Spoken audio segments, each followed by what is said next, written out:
Hey guys, welcome back to another episode of City of Champions here with the Twin Cities, Minneapolis and St. Paul. We just finished up our fourth season with each team, and it was a season where the superstars wanted to come to Minnesota, and I'll show you all the different deals that we made here going forward. A couple of huge names coming to the land of 10,000 lakes. We'll start with the Minnesota Vikings.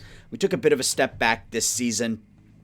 We finished 9-7-1 a year ago, 8 and made our first playoff appearance, 8-8 this season. We lost our final two games of the season. You can see we're middle of the pack offensively and defensively. We suffered some injuries. We lost our starting quarterback, and it wasn't as good a season. And honestly, I'm also not as good at this game as I am the other ones. So, Harold Reese was our starting quarterback. He was we had him last year. We picked him up in the offseason last year. Definite step down this season. Missed 3 games, threw for 1,000 less yards, threw more interceptions, fewer touchdowns. His rating was about the same. So there's still growth, but not quite what we wanted to see. Frank Drake came on and was terrific. In 5 games, 3 starts, was really, really good. But I think we're going to lose him as his contract is up and he wants a lot of money to come back. And I don't know that I want to pay that much for a backup quarterback. So we'll just sort of have to see how it goes. But our quarterback situation is in pretty good hands, I think, with Harold Reese. We'll see what's available in free agency and, who knows what will happen there. But for now, Harold Reese is still our starting quarterback. Running game, Dalvin Cook still led the way. Cook has just been an absolute beast for us in his 4 seasons, rushing for at least 1,400 yards. Last year was the first year he didn't break 10 touchdowns, but he has been absolutely fantastic. 1,553 yards and 9 touchdowns on the ground, and he's been durable. Missed a couple of games in 2023, but other than that has been really, really good.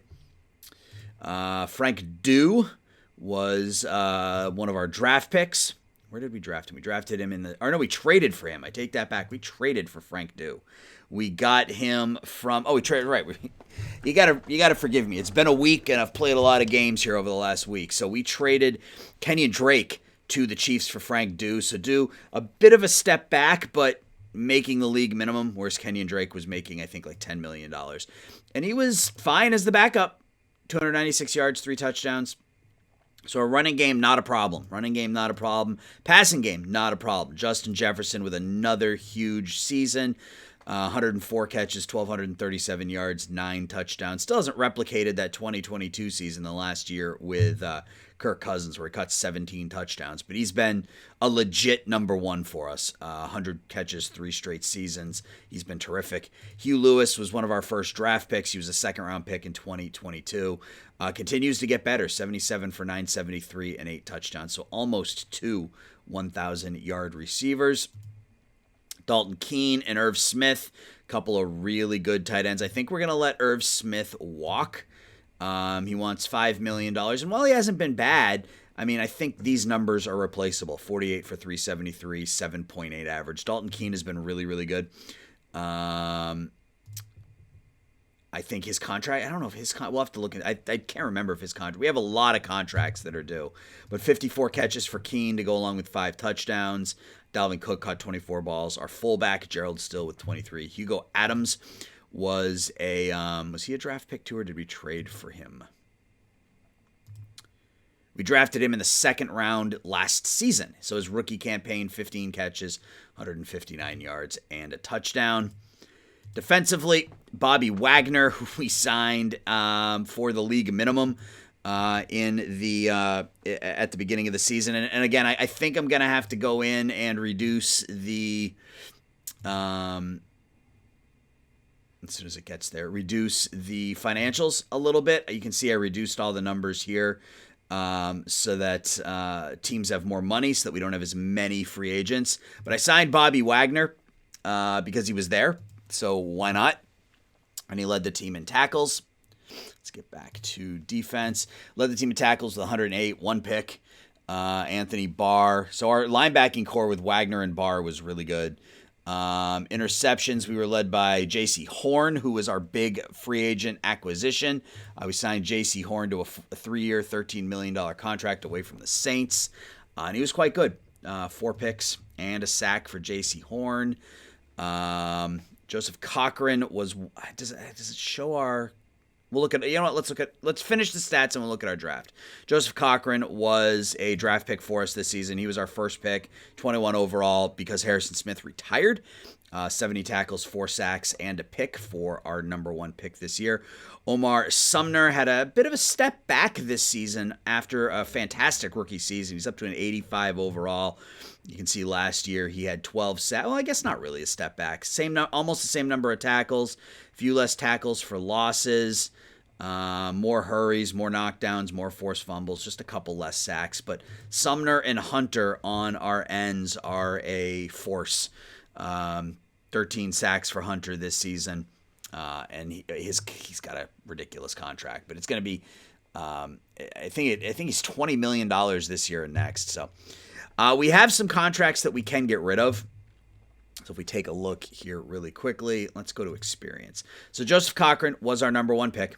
We drafted Jarrett Ott in the 2nd round, so a 21-year-old, 74 overall cornerback. Hugo Adams was our second round pick, a 23-year-old, 73-year-old. Drafted a lot of wide receivers. Not sure why.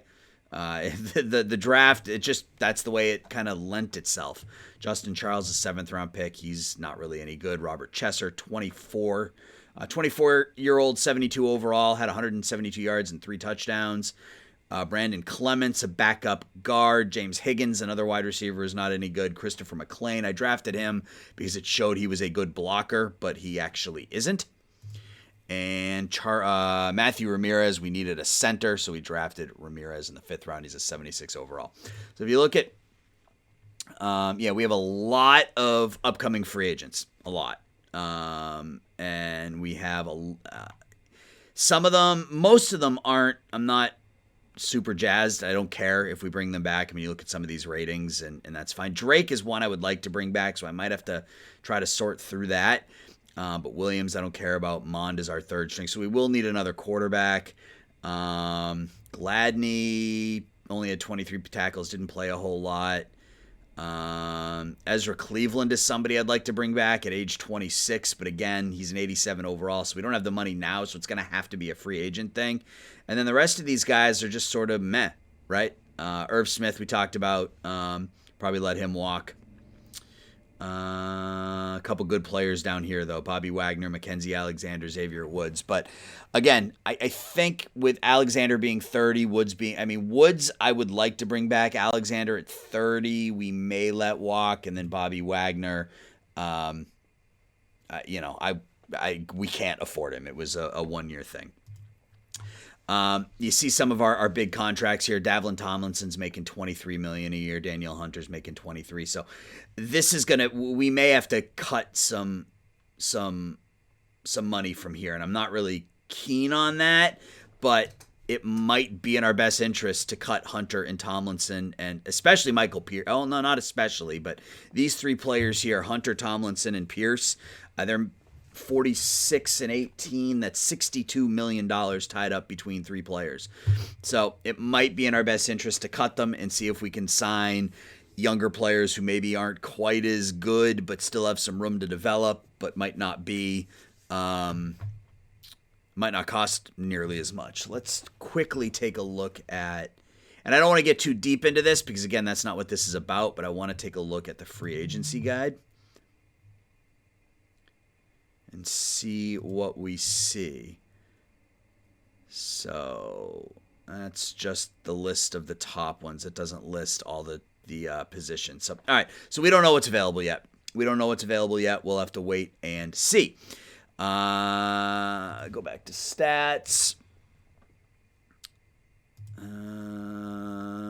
Special teams. No kick returns for touchdowns. The kicking game, HUGH was fantastic. 31 out of 33 field goals, perfect on extra points. I'd like to bring him back, but again, it's going to be a free agency thing as we have no money. Other penalties and stuff, yeah. So Omar Sumner had 9 penalties. Have to get him to cut back on that. And sacks allowed. Who allowed the most sacks? Norman Torres. Again, he was our first-round pick, I think our first season. But he's an 80 overall. He's starting to come along, and Brian O'Neill missed 20 tackles. Not going to get it done. A 98 overall, missed 20 tackles. Didn't allow a sack, but missed 20 blocks. So that is your Minnesota Vikings. We finish 8-8. We finish in, I think, 3rd place in the North. 2nd place in the North behind the Packers. But we're moving in the right direction. Again, it was a step backwards in terms of record this year, but I think we have some young players who are developing nicely. And yeah, I think that's gonna work out well for us. So now let's switch over to the Minnesota Timberwolves. And you can see we had just a fantastic season in Minnesota, 57-25. We didn't win it all, but 57-25. We finished with the best record in the Northwest, 6 games clear of the Nuggets. If we look at our schedule, see if it shows. Yep. So we lost to the Utah Jazz in the 2nd round of the playoffs. We lost in 7, 126-120. And you can probably see a name on there, but we decided to go for it. I talked about Anthony Edwards in the last episode and how his ratings didn't reflect in his stats. He was shooting like 36% 4 straight years. So I decided to make a move. And oh boy, did I make a move. You take a look at our roster, look 4 names down, and you can see we traded for SGA, Shai Gilgeous-Alexander. And in order to get him, it was bizarre because he actually plays for the Suns now, and the Suns offered us SGA and a first for Anthony Edwards, and the Suns' first-round pick was the 9th overall, and we already had the 4th overall pick. So we pick up the 9th pick and SGA for Anthony Edwards. I decided to just, what the hell, go for it. So we building our team around SGA and Karl Anthony Towns. It was a bad draft. It was not a good draft. So I ended up moving a bunch of picks, moving a bunch of players around to end up with this roster you see in front of us. We picked up Clement Doctor, who's a 22-year-old out of Tulsa. Great rebounder. Doesn't score a lot, but really, really good rebounder. And you can see we picked him up from the Cavaliers for a first-round pick. We traded a first-round pick, Troy Day, Kenyon Martin Jr. to the Cavs for Clement Doctor, and yes, James Harden. We had James Harden on our team for a minute in order to clear some cap space in order to get SGA. So we traded Day, Martin Jr., and a first to the Cavs for Clement Doctor, and I believe that was the number 4 pick that we traded to the traded to the Cavs. It was a really, really bad draft. Outside of the top overall pick, who was a 6'11" power forward, it was a bad draft. So we pick up Clement Doctor to add some more rebounding to our team. Let's see, what else did we have? We signed DeAnthony Melton to the mid-level exception. We'll go over stats here in a minute. We traded for Cam Johnson at midway through the season. Cam making 9 this year, 10 next. We traded Cameron Kernan, Damian Lee, and Lamar Swanson. Lee and Swanson we signed at the beginning of the season, and Kernan was our number 1 pick last year, 24th overall, to the Knicks for Cam Johnson. So we ended up with the 4th pick, the 9th pick, and the 24th pick in the first round, and none of them are on the team right now. And that's fine because it was a really, really bad draft. So we also signed Joe Harris to the low-level exception, and he gave us like 8 points a game off the bench as making $2 million a year. So that worked out well.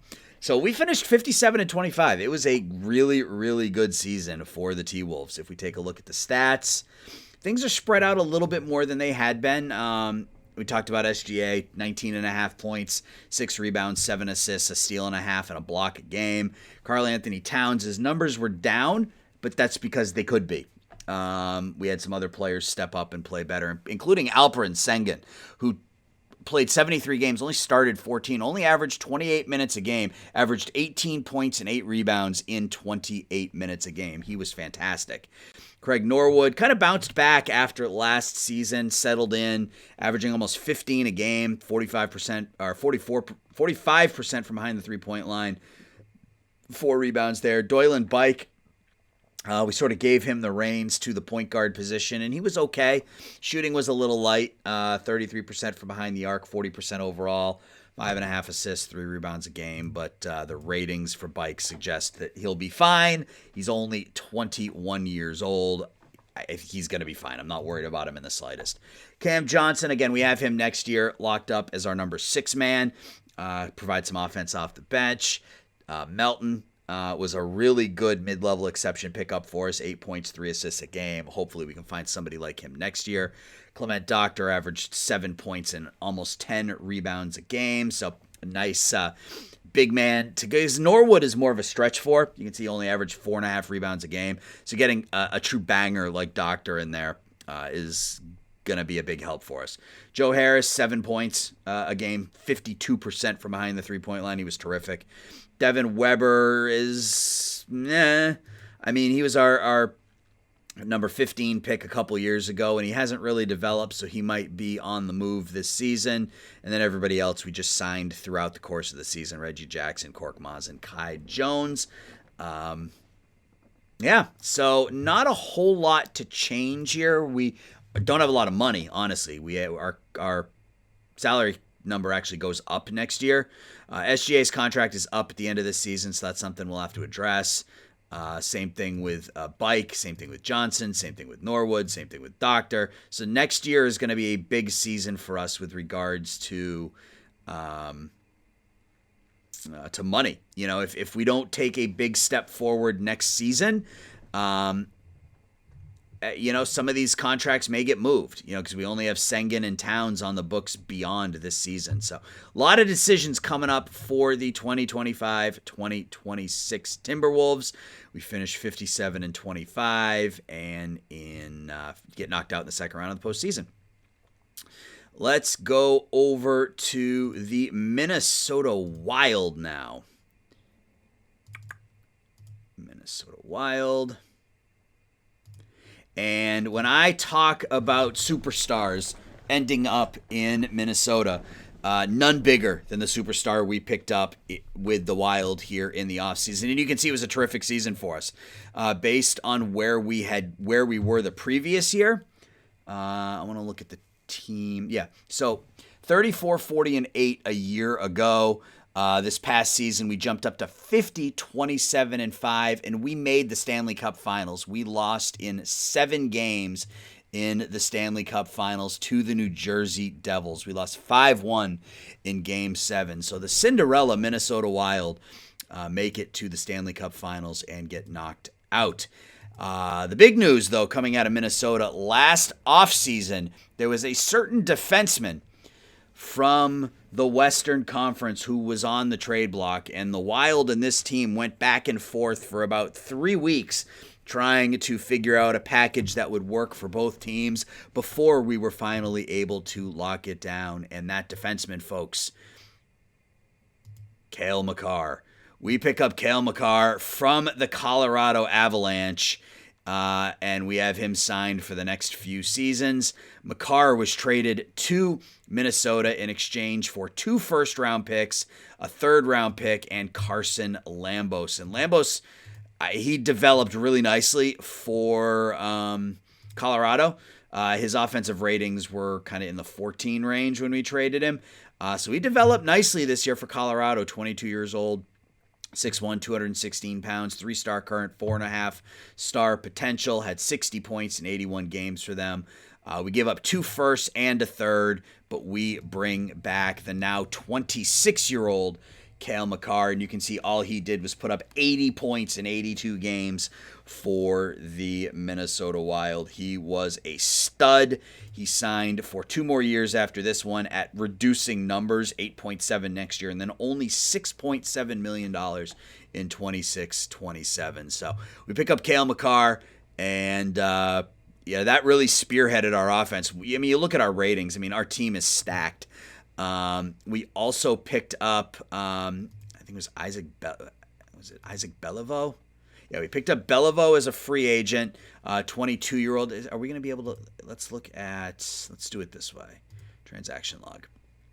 So if we go back here, so we signed Marco Casper.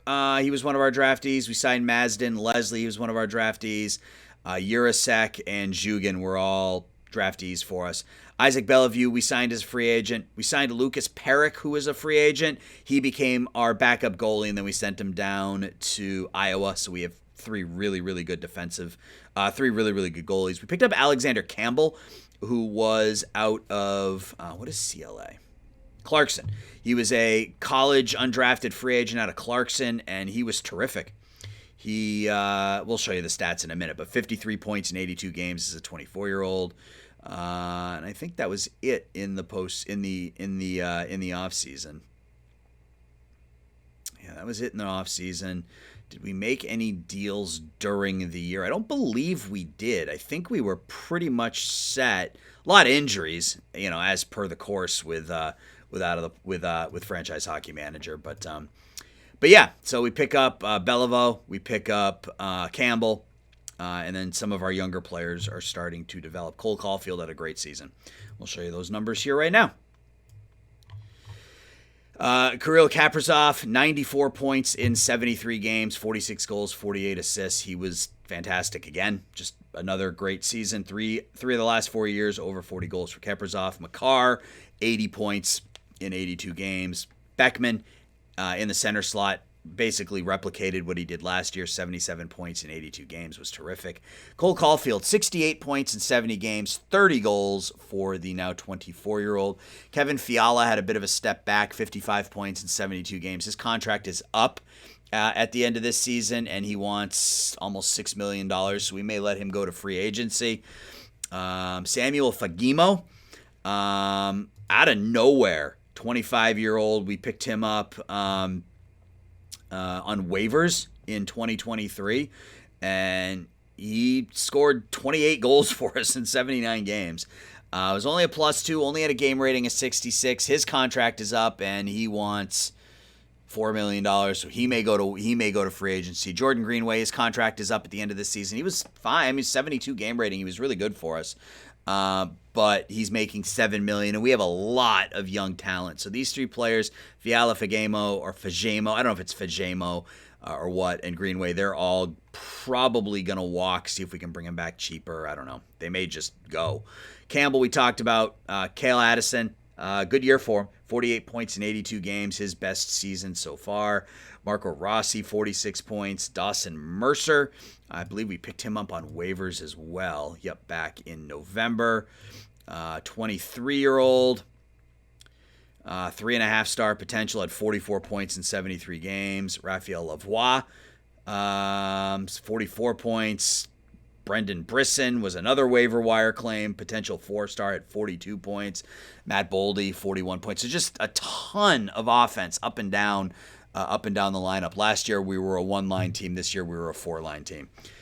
Travis Dermott, plus 34. He was quite good. Jonas Brodin didn't score a lot, down to 33 points. His ratings are holding, at least that defensive rating is holding strong. And since we have him locked up for another 3 years after this one, we need him to need that number to stay right where it is. Leslie didn't play much. He played 67 games, I guess. He played quite a bit. Ryder Korzak only played 21 games, but he'll get more time next year. Same with Casper. Both of these guys are going to get more playing time if we let some of these other players go. Beliveau played 15 games. And then Hunter Jones and Jesper Wallstead both gave up over 3 goals a game, but because we scored so many goals, they were fine. And you can see a lot of shots given up. I mean, because he had a 305 goals against, but a 915 save percentage. Hunter Jones wasn't particularly good, so he may be battling for that backup spot. If we look at Iowa with Perrick, who was good down in Iowa. And I think, do we have... Yeah, we have a lot of talent in Iowa. We got Urasek, who's 2 stars, 5 stars. He'll likely be up next year. Ottavainen, 1.5-star, 4-star. Hunt is 2-star, 3.5-star. O'Rourke, Vakanainen. So we got a ton of defensive depth in Iowa. Forward depth, we've got Jack Badini, Jugan, who we signed last season. We still have Mason Shaw, who spent most of the season down in Iowa, and then Kovanov, and Anderson Dolan. So we have a lot of talent down in Iowa as well to get us where we need to go. And guys, hang on just a sec. All right, we're back. Sorry about that. We got a lot of depth in Iowa. Things look really good in Minnesota. And I didn't go through the award ceremony, so let's do this live real quick. I forgot to do this. So your Hart Trophy nominees, Matthews, McDavid, Rantanen. Austin Matthews wins the Hart. Conn Smythe goes to Cale Makar, 24 points in 23 games in a losing effort. Best rookies, Matt Benair, Alexander Campbell, and Tyler Peddle. Let's see if Campbell can get that. No, it goes to Matt Benier with Seattle, 56 points. Norris, Gerard, Makar, Provorov. Ivan Provorov wins the Norris. Selke, Krause, Olivier, Bjork goes to Lawson Krause. Vezina, Saros, Markstrom, Ullmark goes to UC Saros. Executive of the Year, Drury, Fitzgerald, and myself. I win the Executive of the Year, and the best coach, Gallant, Stevens, and Brooks. I also win the Jack Adams. So 3 awards for your Minnesota Wild this season. And last but certainly not least, your Minnesota Twins. We finished 102-60. And we got knocked out because, of course, we did. Got knocked out in the second round of the playoffs to the Seattle Mariners. We'll let this load. That's not where I wanted to go. I wanted to go here and then here.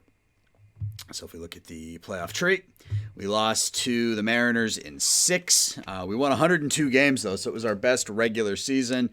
Just couldn't get it done in the postseason. And I talked about superstars. Well, the Minnesota Twins have a couple of their own, and we went big fish shopping this past offseason. And it's gonna cause us some issues down the road, but I figured why the hell not? We got DeGrom's contract coming off the books after next season, so we could take a shot here. And oh boy, did we take a shot. We signed, at the time, 26-year-old Juan Soto to a 6-year, $30 million a year contract. So he's going to be making $30 million. He's got an opt-out after 4 years and then a player option in that final season. And all he did in his first season in the Twin Cities was put up 8.7 WAR, led the American League in plate appearances, runs, walks, on-base percentage, OPS, and WAR. He was a stud. We also signed Alex Bregman, who wanted a nothing contract. We signed Alex Bregman to a 5-year contract worth $34 million. Just no money at all. He played third base for us, was our leadoff hitter, and he put up 5.6 WAR, 42 doubles, 25 home runs. Just a crazy bounce back season for Bregman, who doesn't really look like, since this sim started, he's been basically an average player. But our top 2 hitters were terrific. Bregman and Soto, both imports, and we don't have any money. So that's going to be a potential issue. Our payroll goes up to $201 million next season. So I'm not entirely sure what we're going to do, as we have some fairly large contracts on here. DeGrom, Devers, Montas, for example. And Jacob DeGrom is the decline is real.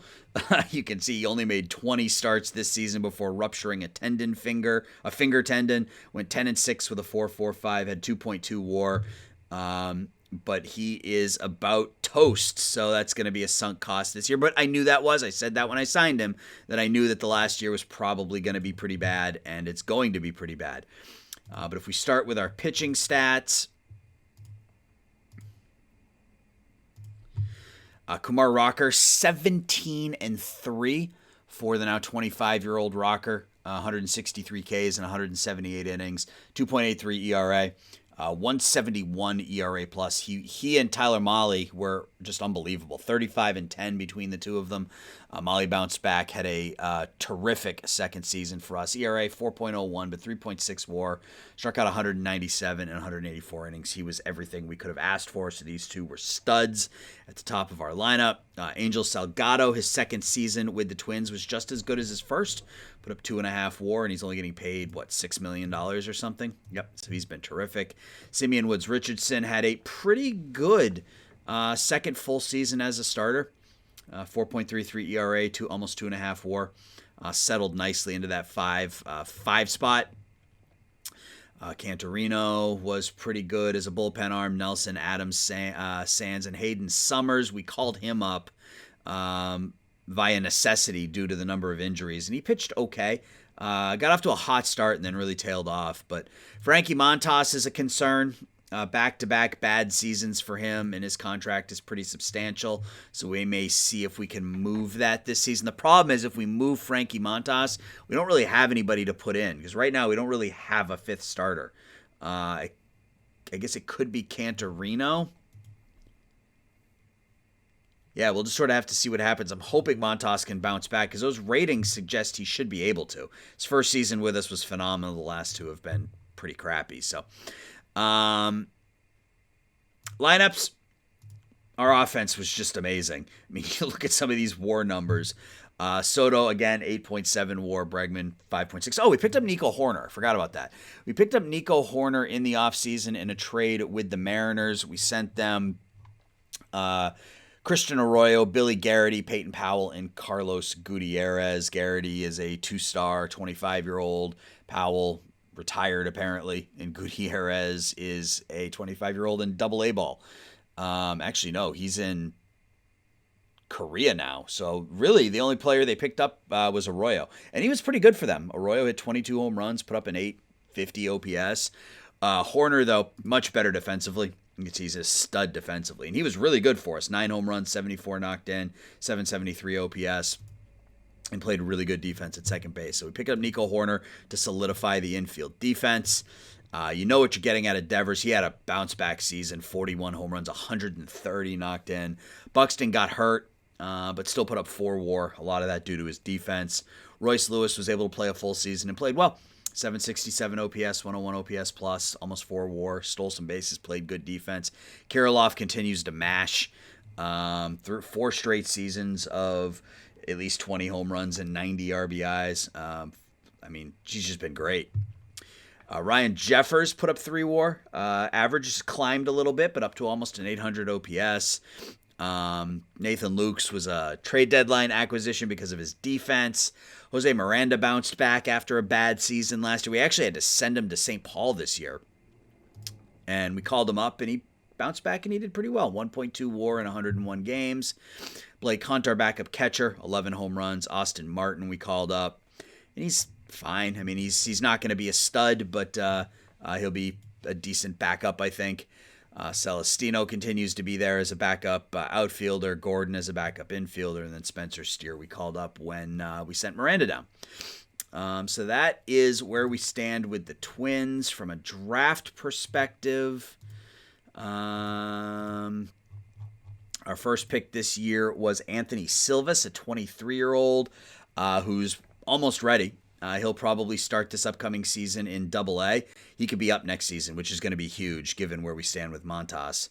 Number 2 pick, Caden Campbell, another starting pitcher who's pretty well developed. He'll probably start in Double-A ball as well. We didn't have a third pick because we signed Soto. Our 4th pick was a right fielder, Bob Salander, 18-year-old. Looks like he's got some decent hitting chops. Not a very good defensive player, but good with the stick. And Gage Jump was our number 4 pick. Looks like they're using him as a reliever. 3 good pitches. Good stuff. Looks like he could be decent. Tratton Stali? Staeli? Tratton Staeli? I don't know. Same type of player as Jump. You can see good stuff, movement controller, shady, but 3 good pitches. And last year's number 1 pick, Nolan Traeger, isn't getting any playing time. I think he'll get some playing time this season. Our number 2 pick from last year, Roman Kimball, is developing nicely. He's an A-ball. So we do have some pitching prospects that are kind of on their way up. Daniel Corona, a infield prospect. Chance Mako was our first-round pick in 2023. He's coming along slowly. Great stuff. Great fastball and slider. Just needs to work on that control, but he's coming along, Chase Davis, one of the few power bats in our system, hit 41 home runs in A-ball. So we got to give him a new challenge next season. So we don't have a ton of prospects. We did sign Moses Izzieri in the international signings last year. He's got some power there, but not a ton of talent in our minor league system. But I think we're in good shape. Our offense is set. We don't need to do anything there in the offseason. We just need to sort out our pitching. And I think that's going to do it. So we went through all 4 teams. We looked at draft, we looked at stats, and yeah, I think that's going to do it for this one. So, yeah. So when we come back next week, we will be through season 5 with all 4 teams, and hopefully we can deliver our very first title.